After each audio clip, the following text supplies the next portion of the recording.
Do you want to hear the tape that plays in my head pretty much all day long?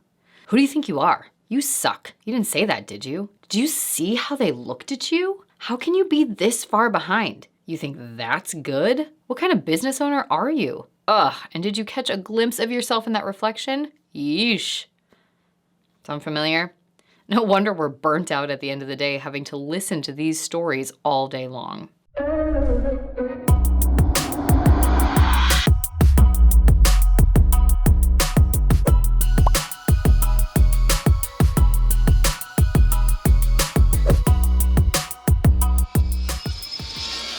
Hey everyone, how's it going? I'm Wackett. Thanks for joining me for another video as we work to empower and equip you with the confidence and skills to write your own story so that you can live your life on purpose. Today we're going to be talking about negative self-talk and why it's both important and your right to stop being so mean to yourself.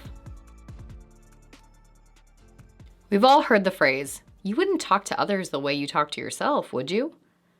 And while all of us can shake our heads in agreement, knowing that this is true, we continue to say pretty overwhelmingly hurtful things to ourselves. Why? Well, our brains are creatures of habit, and over time, the more we do something, the more our brains try to automate it. It just happens. We aren't sitting there thinking of mean things to say, they just appear. And because we're used to it, it doesn't seem mean or crappy, it just seems normal. So what can we do? Like any habit, it takes both insight and action to start to break it and wire our brains to do something different. So let's start with your first question. How do I know if I have negative self-talk? The short answer is you do. We all do. And let's run a little experiment to help you see it. Think about the last day or week of your life and make a list of everything you said to yourself during that time. All your thoughts that you had running around in your head.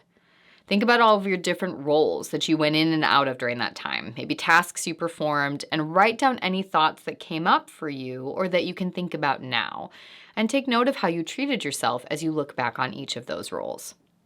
Whether you type them out or write them on a paper, get them out of your head and put them down somewhere so you can look at them. For real, make a list. Hit pause. I'll wait. Now, when you finish that, I want you to go through and do two things with this list. First, label every thought as positive, negative, or neutral. So for example, a positive thought is something like, I kicked butt on that presentation this afternoon, or I'm such a good cook. A negative thought would be something like, I should have gotten more done today. I should have been more productive. Or man, do I feel like a crappy parent sometimes. And a neutral thought is something like, I got everything done on my list today, or I didn't get everything done. Something like, I'm tired. Now I want you to make sure that as you're going through your thoughts, you're also taking note of things that maybe aren't directly about you. Having negative thoughts about traffic and how it's affecting your day are also important to take note of and have some overlap into the way that we start to treat ourselves. Second, I want you to go through and label each thought as fact or opinion. A fact is a piece of information presented as having objective reality. Facts can't be challenged. So an example might be, I finished my to-do list, or I forgot to do X today. An opinion is a view, judgment, or appraisal formed in the mind about a particular matter. An opinion is how someone perceives something, and this view might be unique to them. Opinions can be biased, inaccurate, mistaken, and unhelpful. So an example of an opinion might be, my boss hates me, or I should be faster at X by now, or everyone was looking at that pimple on my face. So when you finish that assessment, I want you to take note of how many items on your list are negative opinions, and particularly how many of those negative opinions are directed towards you. Now, before you go about judging yourself for this and going down another negative self-talk cascade, don't. This isn't helpful. The point of this was to bring awareness and insight. Remember, I said we all have negative self-talk. Judging yourself here only perpetuates negativity and creates more self-talk. We're just getting curious, okay? All right, now let's move on to the next question. Why do we need to talk about our thoughts? Well, the way that we talk to ourselves creates a feedback loop in our brain that feeds back onto itself with regularity. The more I talk positively about myself, the more my brain looks for and finds positive things. The more I talk negatively about myself, the more my brain hunts for negative things. We'll talk more about this in a little bit, but for now, the point I want you to take note is that how we talk to ourselves influences our self-esteem, confidence, and interactions with the world. It enhances or limits our creativity, assertiveness, openness, and our ability to show up fully to our lives. It's one of the most important areas for growth I work with clients on all the time. Now, it's also important to note that not every day will be the same. Some days, depending on our circumstances, mood, energy, how many time and energy coins that we have left in our account, will be riddled with more negative opinions and evaluations than others. Some days might even be predominantly positive or neutral. The question you have to check in with yourself is, how do these thoughts affect my everyday life, my feelings about myself and my place in the world, and the actions and behaviors I take every day? So first, let's start by getting clear on where they come from. So are you familiar with core beliefs? If not, I want you to check out the video I made on them that I linked to in the show notes. But essentially, core beliefs are the beliefs that we hold about ourselves, the world, and our place in it. For the vast majority of us, those beliefs are that we're inherently unlovable or unworthy unless fill in the blank. Our core beliefs lead our brains to try and strategize ways that we can make up for these perceived deficiencies, to be valuable or worthy in the world. Over time, those rules become so ingrained in us, they become automatic. We have to look a certain way, act a certain way, have the right job, do the right things. We start performing to try and secure connection and belonging with others by being this version of ourselves that our core beliefs think will correct our perceived flaws. Okay, so what's the problem? Well, the more rules that we have about how we have to show up in the world, the more our brain is trying to juggle. And it's inevitable that sometimes we're obviously going to fall short of these rules or miss something. We're humans. This is where negative self-talk shows up. If I have rules about needing to be perfect, needing to be in the right job, in the right relationship, looking a certain way, dressing a certain way, acting a certain way all the time, it's exhausting. And contrary to my core beliefs, thoughts, it's not sustainable. I can't be everything for everyone all the time. I can't be liked by everyone all the time, no matter how much I want to or try. I'm not always going to look a certain way or act a certain way. Sometimes my to-do list is longer than anything I can actually get done. And all of these discrepancies between perfection and reality are what birth our negative self-talk. Okay, so where does that disconnect from perfection and reality get created? Our core beliefs are formed throughout our early childhood, and as such, this is where much of our self-talk begins to take shape. The main influences of our beliefs, and as such, our self-talk, have to do with the culture and community, so family, town, friends that we grew up in. The values that are put on us by that culture and community, and the interpersonal relationships and interactions we have throughout our formative years. How we make sense of the world shapes the way we paint our picture of our ideal selves in it. Now, it's not merely a result of culture and community that affects whether or not our self-talk is positive, neutral, or negative. It's the experiences that we have interacting with our communities and relationships that shape it. Situations and experiences such as abuse, neglect, feeling as though you can't meet other people's expectations or standards, especially if those are caregivers, the response people around you have to aspects of your identity, being on the receiving end of other people's distress, and even technology can impact the direction our self-talk takes. Each experience we have is seen as part of a larger research study our brain is leading on how to optimize our presence in the world. And the more instances where our needs go unmet or we're left without in some way, the more we feel as though we don't belong, feel othered, or are less than those around us, or are treated in ways that reinforce those thoughts, the greater likelihood our thoughts will turn negative. So to be clear, this isn't just about extreme cases of abuse or neglect. This is feeling like you don't fit in with a friend group at school, or getting glasses or braces and people making fun of you. This is about not getting picked for a team sport, or getting lower grades and having people respond with disappointment. This is about fearing sharing your sexual orientation or gender identity in the world because you don't feel safe. This is about hearing too many times about the ways we need to do and be better without hearing about the things that we do well or about being a good person. It's usually a culmination of thousands of little experiences that on our own wouldn't be enough to make someone feel unworthy or see themselves negatively. But in accumulation, It feels like it's the only conclusion that we can draw. Now, as we get to this point, many of you are probably thinking, okay, I hear you. I get where this is coming from, but why can't I just stop these cycles? I hear you. They're not working for me. They're not rooted in reality. So why can't I stop? Wouldn't that be great? If we could just stop our negative thinking and self-talk and move to a place we felt more solid within our lives. The good news is you actually can, and it takes a little more work than just hitting that pause button. Because we have three main barriers in our brains that we have to overcome to do that: biased expectations, negative self-evaluations, and cognitive distortions.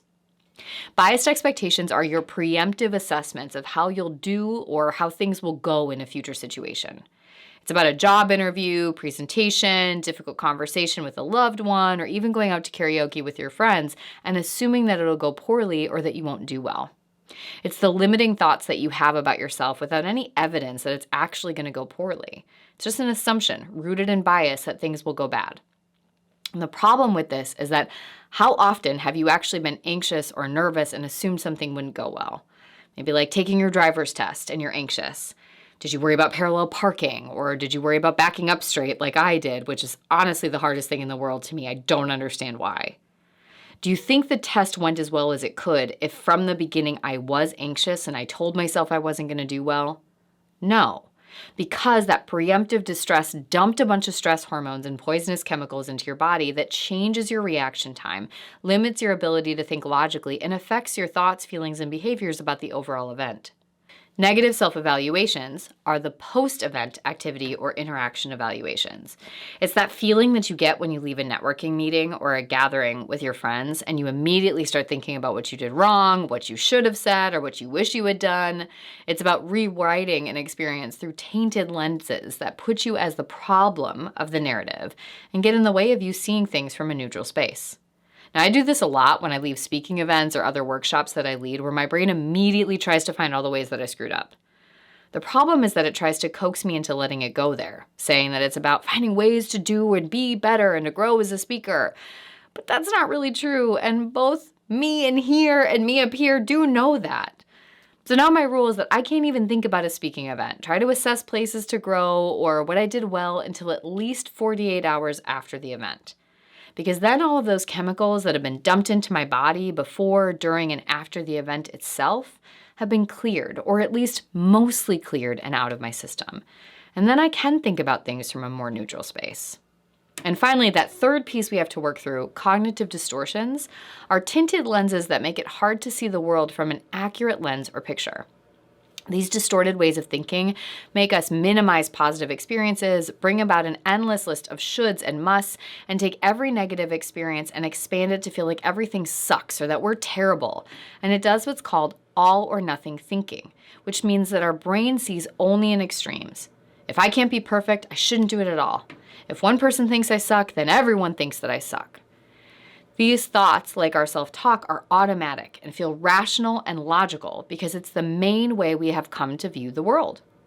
Okay, so this has been a lot of information. I'm throwing a lot at you. You've got this negative self-talk. This is where it comes from. This is what we've got to get over if we want to do something about it. Okay, so now what can you actually do? So as you can tell, this is a process, a continuum of working on identifying and untethering yourself from these core beliefs, these shame stories, these biased ways of thinking. So let me give you 4 steps that you can do to get you started. First, make it a daily practice to write down your self-talk and get curious about it. Remember, judgment does nothing but keep us stuck in our negative self-talk. So simply ask yourself how that thought is serving you. What does it do for and against you? And with that, try to get clear on where the thought comes from. What incident or incidents led you to create these rules or hold these judgments? Was it from you or someone else? Is that person reliable? Putting your thoughts on paper gets them out of your head, which is really where your shame, self-doubt, and fear can run rampant. And when they get onto paper, they're in what I like to think of as a neutral zone. Then, the more time that we can spend investigating and going deeper with our thoughts, the more we begin to create the insight needed to do the rest of the work. So to make this easier, I created a handout that I'll put in the show notes that you can download for free from my website. Second, we need to understand your relationship with control and ambiguity. For most of us, we long for over-control and we work to diminish any ambiguity or uncertainty. But the problem is that we can't control everything in our lives. We can't plan for everything that will or could happen, and no matter what, uncertainty and ambiguity will show up. So check in with yourself about why control feels so important to you. What fears do you have about being out of control? What evidence do you have that this will happen? And then check in with how you can be more flexible in your expectations, thinking, and actions to allow the normalcy of life, uncertainty, unpredictability, change, and circumstance to take up space without judgment. Third, give your negative self-talk a name. That's right, it's a process called externalization of the problem. If it feels like it's us, it's harder to change. So my negative self-talk voice is Henrietta, and she is a real bee sometimes. But by creating this entity of what she looks like, where she comes from, how she shows up, she can be a character in my story, but she doesn't have to be the primary author. Separating myself from this version that is filled with negative self-talk allows me to begin to think about how I can let go of or end that relationship. And finally, ask yourself if that judgment or thought is an appropriate response to the situation at hand. Remember, we have very distorted lenses through which we view the world and our place in it. So ask yourself, is it really fair to assume that everyone hates me if I just had one negative interaction?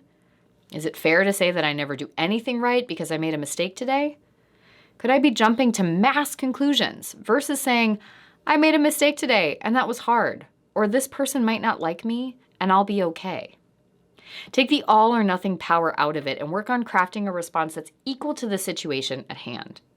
Now again, I know this is a lot. This was a long video with lots of information, and it's just a small part of the work on our shame resilience journey.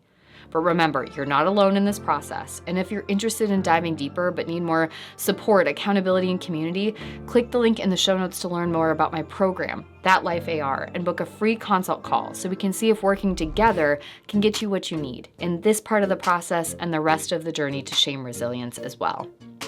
You're also going to find a link in the show notes to get yourself on my AR Insider list if you want to be getting exclusive information in your inbox every other week from me. Also, if you found this helpful, click that like button and share this video with someone else that you think is ready or needs to hear it. Remember, you have the right to author your own stories. Henrietta doesn't get to own mine, and whoever your negative self-talk is doesn't get to own it anymore either. So let's come together and write the stories that we are excited to lead. One letter, one sentence, one chapter at a time.